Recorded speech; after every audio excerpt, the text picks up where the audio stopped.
in New York, the United Nations General Assembly happens annually. Leaders from all over the world converge on Manhattan, Turtle Bay to be precise, to the United Nations, a place that Donald Trump, by the way, throughout his presidential campaign bemoaned and complained about and said that it should not, even in some circles, exist, that they don't do the job, they need reorganization, criticize. When he got there yesterday, the first thing he did to the press is he pointed out that, hey, just across the street, I have a very successful building. There's a building that we have, it's a Trump building right across the street. It's a terrific building. So he went in, all about Donald Trump, and I think he'll come out of this, 2 more days. He's not done there till Thursday. He's staying at Trump Tower in New York, not done until Thursday. But what he did do today was unprecedented, I think. I would say that I adhere and watch and spend a lot of time on boring congressional television. I don't generally look at the General Assembly, but this time I knew that it would be important. This is the first time that this president is facing the leaders of other countries all at once. And it's important because it's his first foray into that diplomatic discussion. And usually the discussions that come out of the United Nations General Assembly are centered around refugees, around working together, about bailing countries out, about healthcare and climate change. And that was not the case with Donald Trump. Today, Donald Trump took this opportunity to talk about sovereignty, and he said that word so many times. And sovereignty is another word for keeping immigrants out, if you want to know the truth. But it's also about talking about American pride, American power, and he wasted no time when talking about his new favorite nemesis, and that's Kim Jong-un of North Korea. Here is Donald Trump in New York today. Now North Korea's reckless pursuit of nuclear weapons and ballistic missiles threatens the entire world with unthinkable loss of human life. It is an outrage that some nations would not only trade with such a regime, but would arm, supply, and financially support a country that imperils the world with nuclear conflict. The United States has great strength and patience, but if it is forced to defend itself or its allies, we will have no choice but to totally destroy North Korea. Rocket Man is on a suicide mission for himself and for his regime. The United States is ready, willing, and able, but hopefully this will not be necessary. Yep, that's Donald Trump talking about, he was there, right, at the green marble podium, calling Kim Jong-un Rocket Man. He did that previously in a tweet. Anna, what do you make of this kind of rhetoric at the United Nations? Well, the order of sentences in that last statement was interesting because he went from we will destroy North Korea, right, implying that we would use our nuclear capability against the country should they cease their experiments with their weapons. And then he immediately follows it up with Rocket Man. Yeah. So he makes one of the most serious statements that you could possibly make at this meeting, and then follows it up with a childish, label that he's given Kim Jong-un. Look, in the grand scheme of things, who cares what he calls Kim Jong-un? What matters is policy, and what also matters is that we have a leader that we trust to be competent, to deal with something that is not only threatening to us and to those living in North Korea, but also threatening to our allies. And I just don't feel that he is worthy of that trust because he does not strike me as someone who's competent. Yeah, I totally agree. And I think there's one more thing that matters here too. You're at the United Nations, you're in the middle of this, and we'll talk about this in a minute, but the whole, whether it's a crisis or not with North Korea, we can talk about. But you're in the middle of this and you're shooting diplomacy out of the way. Absolutely. Right? I mean, so there's no room when you call him Rocket Man and you say, if you don't do this, we're just gonna blow up your whole country. That means diplomacy is done. And you saw, when you were looking at it, you saw Nikki Haley, the US Ambassador to the United Nations, and Rex Tillerson, who is the Secretary of State, you saw them there. And when there are other takes of them where they sort of can't, it looks to me, and I'm just reading, how they look. They look concerned. They look. That's a better way of putting it. That's a nicer way than I was going to say. Their eyes shoot down as soon as they realize what he's saying. I mean, not to say that they didn't know ahead of time, but it did feel like those moments during, say, the Academy Awards when the host is doing the monologue and taking pot shots at people in the audience, and then it flashes to some random person, and on their face is just written the expression, "Don't show me, don't show my face, don't show my face right now."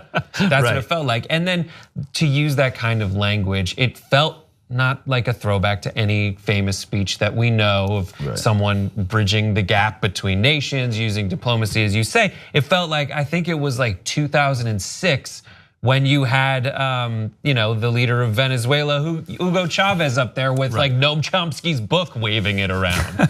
and to call him Rocket Man, it feels like he took some kind of like insult, ran it through Google Translator into Korean, then back into American. It felt like the way that Chavez used to call Bush Mr. Danger.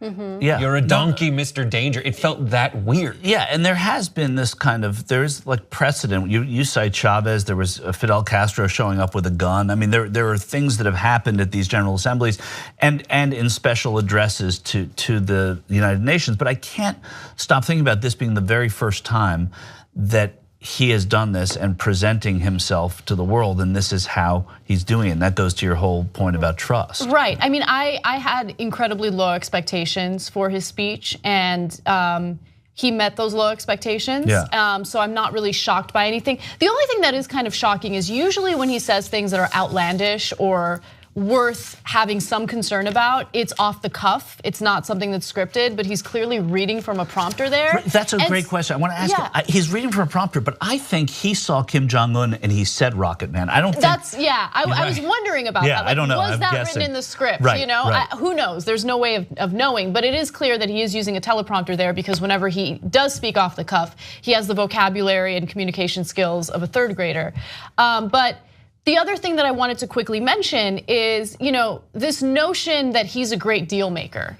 And I'm not talking about him sitting down and trying to be diplomatic with Kim Jong-un. I'm talking about him making a deal with China in regard to the trade and the resources that China gives to North Korea. So I see what he's doing there in that speech. He didn't mention China, but he's implying that China's the issue here. They need to China itself needs to impose sanctions against North Korea. Okay, then you can use diplomacy in that context to convince Chinese leaders to stop their friendly relationship with North Korea. I mean, that's where your good deal making could come in and be very useful, but he's not really a good deal maker. It seems like his strategy is, I'm not the head diplomat. The head diplomat's a Secretary of State or my UN ambassador. Right. Who may soon be your Secretary of State because people are saying that Tillerson's tired of this whole deal and dealing with Trump. Right, and it seems like if I were to apply my knowledge of Donald Trump to my interpretation of this speech, it could all be translated into Rex, hold me back. Right. Like, I am gonna rattle my saber. I'm gonna call the guy Rocket Man. I am just as petulant as the boy king of North Korea. And I am going to be that person that can identify with, and then Rex can go in and kind of patch things up, even though Rex has been undercut at every turn since he took and the president leaves no room for diplomacy. So if you're going to sort of pave the way for Rex fix this or Rex do this, by saying we're gonna blow you away and by demeaning the president or the whatever the supreme leader of North Korea in that way, you're taking out, you're undercutting the ability of the Secretary of State and the diplomatic corps to do anything here, but not just here. Right. In Syria, I mean, in the Iran nuclear deal. That's right. It's all there's a contagion about this that is unprecedented, it seems, right now. And then this speech, like all the speeches that Donald Trump gives, campaign speech, right? This is what worked on the trail. If you're standing in Eau Claire, Wisconsin, you're going to say, we're going to blow that guy away, Rocket Man. Well, not with that accent, right? Rocket Man had such a positive connotation, didn't I mean, he's burning out that fuse up there alone. Okay, yeah, that's Brett proving that he knows what Elton John is saying in that song because nobody else does, burning up that fuse. Yeah. Oh, I think about Family Guy. Is it burning up the fuse out here alone? But nobody knows what that is. That's true. Right, it's one of those lyrics that nobody knows. I of course, course, I thought, of course, Rocket Richard, Maurice Richard of the Montreal Canadiens, which most of you probably What if it is? That's exactly what I was thinking. I knew you did. What if using Rocket Man is the most appropriate, deep metaphor he can think of? Because Un is alienated out there, just trying to get a connection with someone. Maybe Trump, he's like bringing out his chops as an English major. That's also, could I fade into the background of this graphic more? Look at that. The answer is no. That's pretty good. The answer is no at all. Well, and there are the frustrating thing about Donald Trump is you don't hear the detractors. You don't hear Republicans saying about that this is irresponsible. You don't hear it enough, certainly, and I know that people are waiting for that, and I'm confident that that will come. It did not come today. Lindsey Graham, who you'll recall, Donald Trump gave out his cell phone number during the campaign. Donald Trump made light of his candidacy, which was worthy of being made light of, but he's somebody who Donald Trump has taken to task at different times. Lindsey Graham goes on television. This is what he said. Every military expert says there is no good military option. They're wrong. There is What's a military option to destroy North Korea's program and North Korea itself. He's not going to allow President Trump the ability of this madman to have a missile to hit America. If there's going to be a war to stop him, it will be over there. If thousands die, they're going to die over there. They're not going to die here. And he's told me that to my face. Yeah, that was earlier this summer, we should point out. But this is a consistent message from Lindsey Graham, that told me that to my face, and he is buying into it. He said, when he told it to my face, I didn't challenge him. Yeah, well, I think he's buying into it for a specific reason. And I don't think that Trump leaving out any room for diplomacy is an accident. And what I'm about to say sounds conspiratorial, it's speculation. I want to be clear with our audience. This isn't based in, evidence and reporting. But it's my view of what's going on, because there's a story that we're about to cover after we finish covering this regarding increasing taxpayer money toward the military. And right now there's a good deal of fear-mongering happening among our lawmakers, and it has to do with Iran, it has to do with North Korea, it has to do with, these dangerous refugees that are trying to come into the country. And I don't think, my perception is, they're not escalating, the rhetoric or, antagonizing the enemy without a reason. There's a reason, and the reason is to convince Americans to support funneling more of our taxpayer money to the military, even given the fact that we know without a shadow of a doubt that there's a tremendous amount of waste going on at the Pentagon. And so I don't know, maybe I'm giving Trump too much credit, because that would indicate that he's actually strategizing.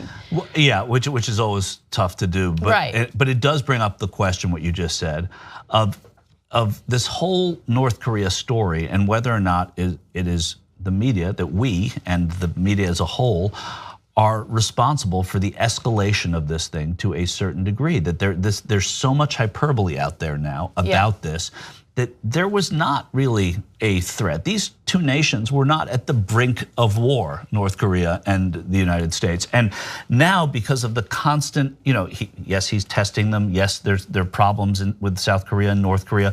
I'm not making light of the global implications of it and the situations here, but it wasn't as big as it is now. And it wasn't as close as it was now. And you didn't have leaders saying that they're going to do this. Well, the story wasn't as big as it is now, because we didn't have leaders escalating the situation when we don't need to be escalating it, right? There was no, sorry to interrupt you, but there was no conversation on cable news where one of the options was to destroy North Korea, because the fact of the matter is North Korea is full of people who are being oppressed, who are innocent, who are doing nothing wrong. They're unfortunately being, they've been taken control by a dictator, and it's been like that for some time now. And so to just, nonchalantly talk about destroying North Korea and murdering innocent people is absurd. I'm sure would break war crimes. Absolutely right. Absolutely right. And also our allies would be negatively impacted by that as well. And so it just shows either Lindsey Graham has a complete misunderstanding of how things work and what that would really entail, or he does know and he's just the type of person who doesn't care about the ramifications. He loves the military, Lindsey Graham. He loves the fact that he was a judge advocate general. He loves all that. And it's always been part of what he sells. But I think the point you make is absolutely spot on. I mean, we've been led by fish that have been swimming by the bait for a long time. And now we have one dumb fish who's like, there's a piece of bait and he bites into it, and then this happens, right? Yeah. And then the media covers it and voraciously, and I think that's what happened. I don't want to get into a land war in Asia, or that's from Princess Bride, but I don't want to get into a land war in North Korea. It feels like Kim Jong Kevin McAllister has been spending the last 70 years booby trapping that. It's going to be like Home Alone. Yeah, I think that'd be terrible.